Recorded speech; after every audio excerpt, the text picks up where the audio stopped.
Hi guys, good morning all of you. आज हम इस वीडियो में लेकर आए हैं भाग 8 और चलते हैं मैथ के कुछ महत्वपूर्ण प्रश्नों को हल करते हैं इस वीडियो में। तो आज का पहला प्रश्न आपके सामने देखिए, आपको 4 स्टेटमेंट दिए गए, कौन सा गलत है वो आपको इसमें ढूंढना है कि इसमें कौन सा गलत है। तो देखिए, आप अपने आप देखिए ऑप्शन नंबर 4 ये ग्राम दिया गया है और ग्राम को, तो ये तो आपको समझ में आ गया, ये तो सही है इसका ऑप्शन, क्योंकि इसमें अगर मान लीजिए 1 भाग करेंगे तो ये आ गया हमारा यहाँ पॉइंट लगे 3 अंक बाद। अब इसको भी देख रहे थे हम कि देखो इसमें भी आप देखो 100 का भाग कर देंगे तो ये जो है आपका बनेगा कितना, ये जो है .1 ही आएगा, क्योंकि इसमें 2 अंक बाद पॉइंट लगाएंगे तो 0 और 1 2 पॉइंट हो गए, 2 अंक हो गए, पॉइंट लग गया है, इधर 0 हो गया, इसे हटा देंगे .1 हो गया। 2 ऑप्शन सही हो गए।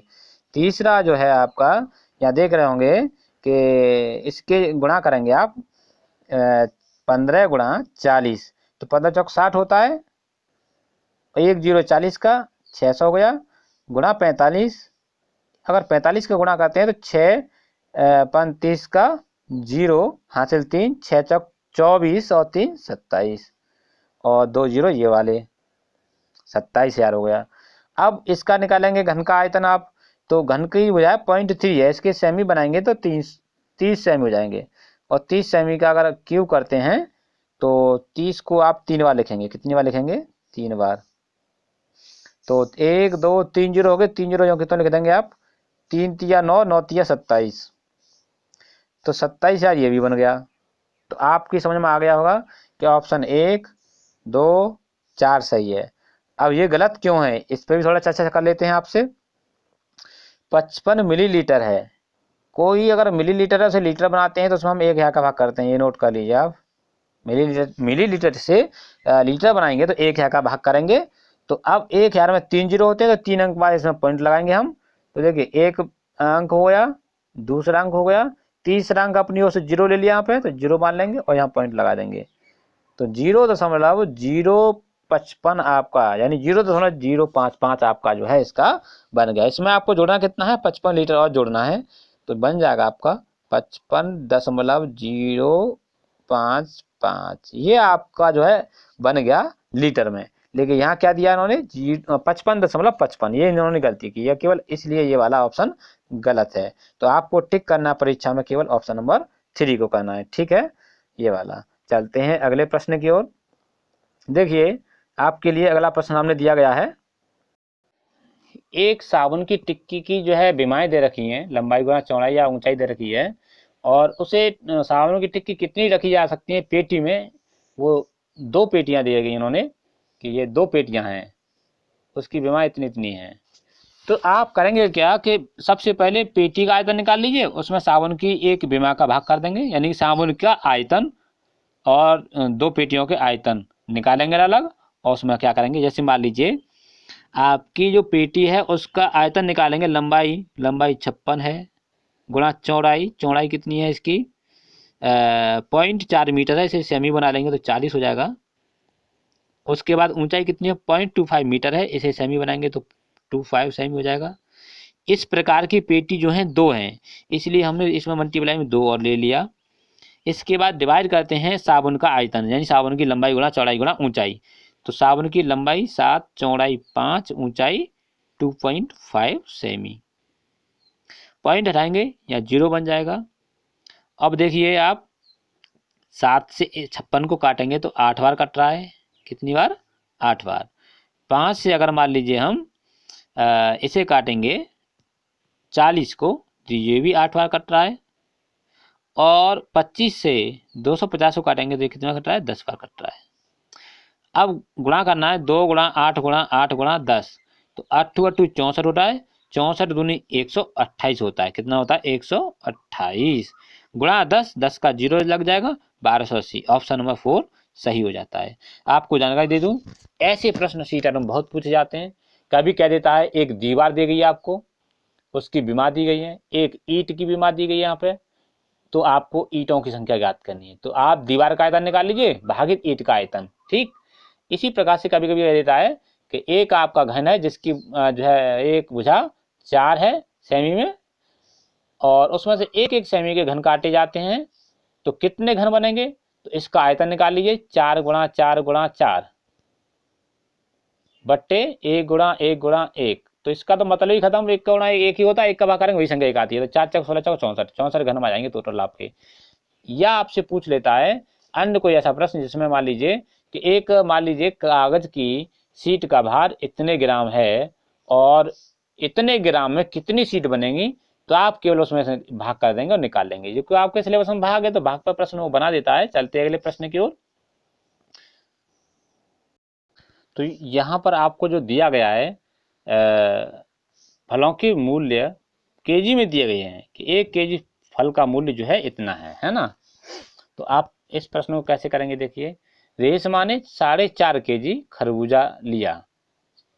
4 से 1/2 का मतलब है 4.5 केजी। तो आप यहाँ पर 4.5 केजी लेंगे तो ये जो है आपका 18 पॉइंट,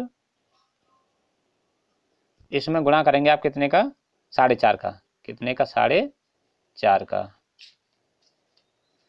तो ये जो आएगा गुणा करके 83.25 आता है, अपने आप गुणा कर लेना, 83.25 आता है। दूसरा दिया है इन्होंने 1 केजी 200 ग्राम चेरी ली है। तो इसका जो टोटल भार 1 किलो 200 ग्राम है, तो इसे आप लिखेंगे 1.2 केजी। कितना लेंगे, तो इसमें जब गुणा करेंगे 72 में 1.2, इसे हल करेंगे तो कितना आएगा, ये जो आता है 86.40 आता है, 86.40। तीसरा दिया गया आपका अंगूर। अंगूर कितना लिया उन्होंने, उन्होंने जो अंगूर 250 ग्राम लिया है।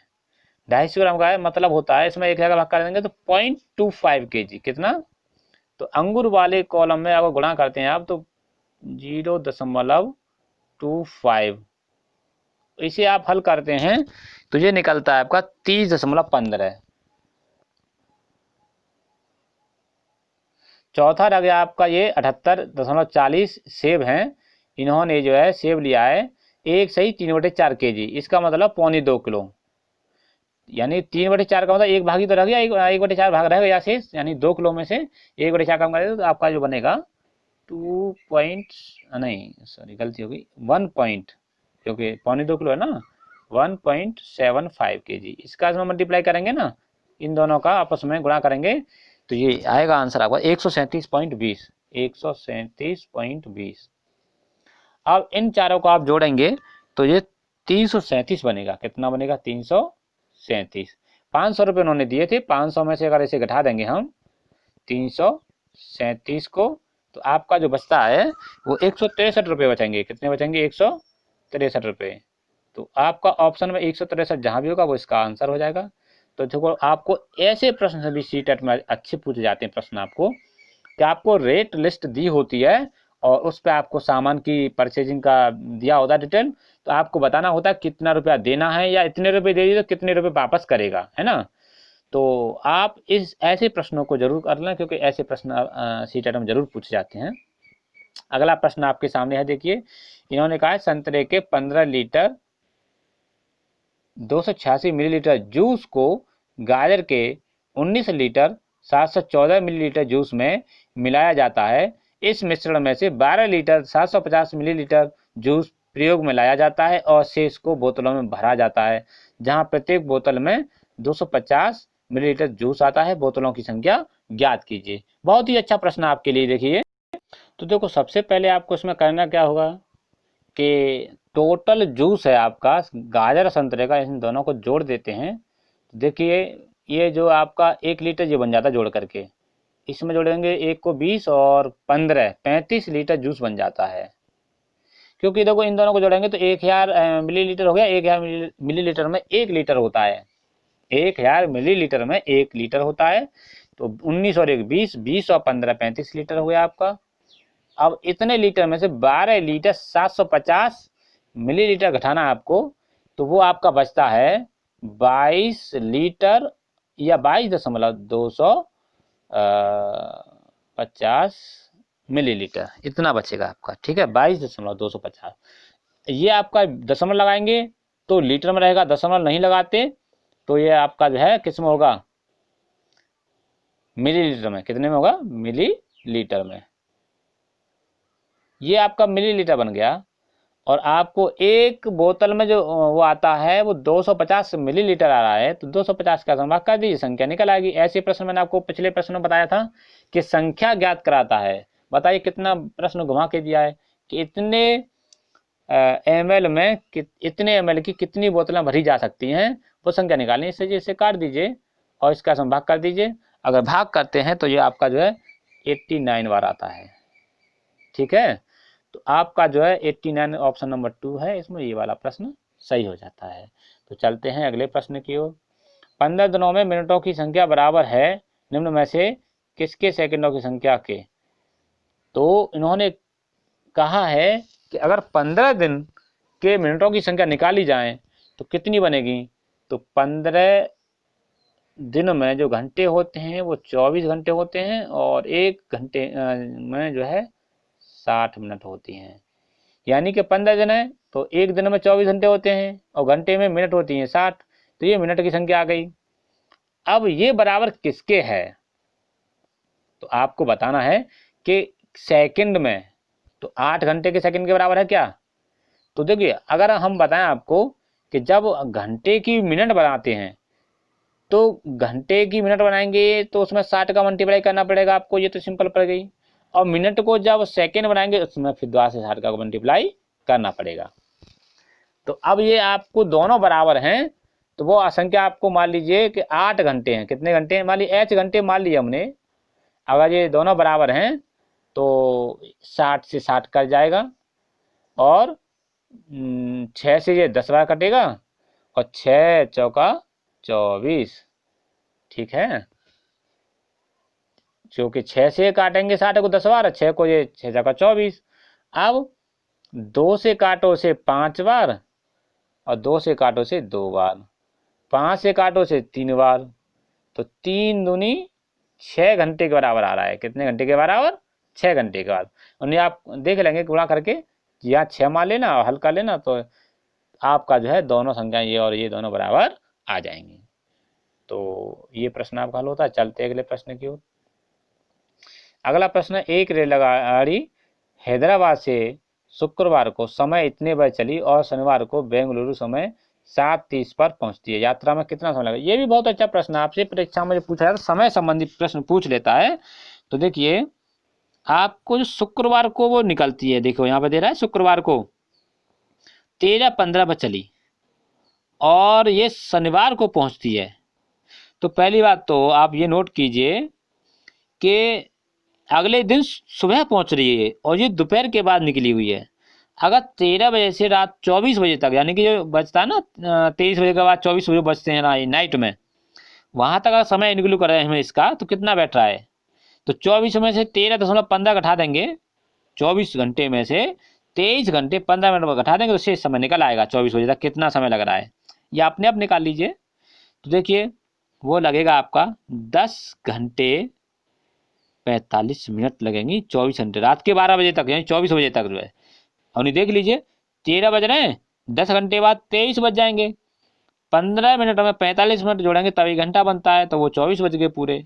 यानी रात 24 बजे से सुबह 7:30 बजे तक 7 घंटा 30 मिनट और बन जाएंगे। इनको जोड़ेंगे तो देखिए 45 और 30 में से 15 मिनट बचेंगी और 1 घंटा अलग बचेगा, क्योंकि 30 पे घंटा 60 पे घंटा बन जाता है ना, तो 75 मिनट बैठ रही है ये, तो 15 ये बचेंगे, 1 घंटा इधर निकल आएगा। 7 और 1 8, 8 और 10 18। तो टोटल जो आपका टाइम बन रहा है 18-15। ऑप्शन नंबर 4 सही है। प्रश्न समझ में आ गया होगा, ना आया हो तो मैं आपको फिर से बता दूं कि 13 बजे से 24 तक पढ़ेंगे तो आपका जो बनेगा 10 और 45 मिनट, और सुबह 7 घंटा 30 मिनट, इन दोनों को जोड़ लेंगे तो 18 घंटा 15 मिनट बन रही है। चलते हैं अगले प्रश्न की ओर, क्योंकि ध्यान रखना ऐसे प्रश्न आपसे परीक्षा में अक्सर पूछे जाते हैं।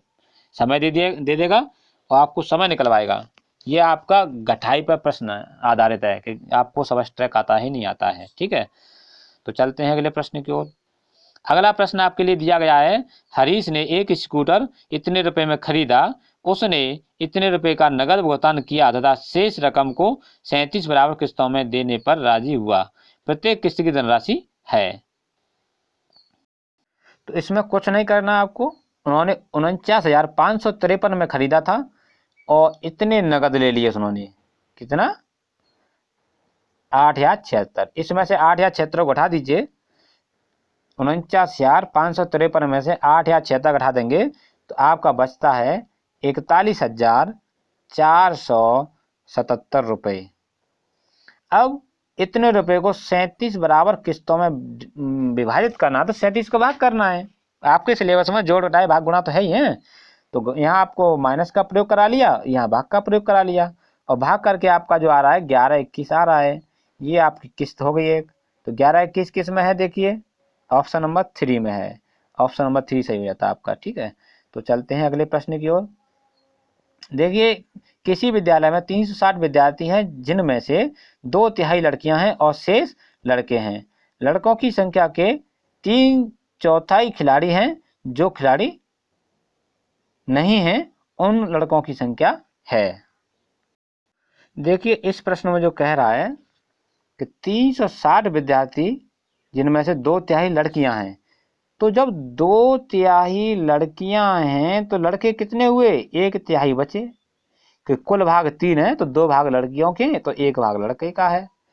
तो आप समझते हैं कि 360 हैं टोटल, इसमें से 1/3 निकालेंगे तो 3 से इसमें कर दो भाग और 1 का कर दो गुणा, तो आपका आएगा 120 लड़के हैं। इतनी बात समझ में आ गई होगी, 120 लड़के हैं। कितने हैं, 120। तीसरी बात, ये दूसरी बात ये समझेंगे कि उन्होंने कहा लड़कों की संख्या के 3/4 खिलाड़ी हैं। 3/4 क्या है, खिलाड़ी। लेकिन जो खिलाड़ी नहीं है वो कितने हैं भाई, 3/4 खिलाड़ी हैं, तो बचे हुए आपका जो है ऐसे हैं जो खिलाड़ी नहीं है। 4 भाग हैं टोटल, 3 भाग खिलाड़ियों के हैं तो 1 भाग आपका ऐसा है जो खिलाड़ी नहीं है। तो आपका 1/4 भाग वे लड़के हैं जो खिलाड़ी नहीं है। तो 1/4 निकालना आपको 120 का। तो जब 120 का आप 1/4 निकालेंगे तो कितना आएगा, सिंपली आप निकाल सकते हैं, 4 का संभाग कर देंगे, 4×3 = 30 आ गया। ऑप्शन नंबर 3 सही हो जाता है। चलते हैं अगले प्रश्न की ओर। एक संख्या 100 के आधे से छोटी है और 4 दहाई तथा 5 दहाई के बीच में है। इकाई का अंक दहाई के अंक से 1 कम है। यदि संख्या में अंकों का योग 7 है तो अंकों का गुणनफल है। तो देखिए इस प्रश्न में क्या कहना चाह रहा है।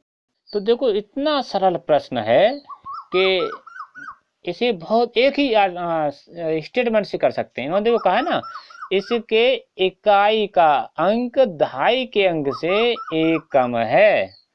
अब मुझे ये बता दो कि दहाई 4 और दहाई 5 के बीच में है। दहाई 4 और दहाई 5 के बीच में है। तो अब बताइए, और 100 का आधा 50 होता है, तो 50 से कम है। ये समझ गए होंगे आप कि 49 से 41 के बीच में है, जो कि दहाई 4 से नीचे नहीं जानी चाहिए। इन्होंने ये भी कहा है कि इसकी जो है इकाई का अंक दहाई से कम है। देखो ये कम हो गया, और दोनों को जोड़ दिया जाए तो 7 हो जाता है, तो दोनों को जोड़ने पर 7 भी हो गया। तो आपका बना इसमें तो अंकों का गुणनफल है। तो अगर हम 3 और 4 का गुणा कर देंगे तो 12 बनता है। तो ऑप्शन नंबर 2 इसमें सही हो जाता है। तो इसका ऑप्शन सही होता है 2। तो चलते हैं अगले प्रश्न की ओर।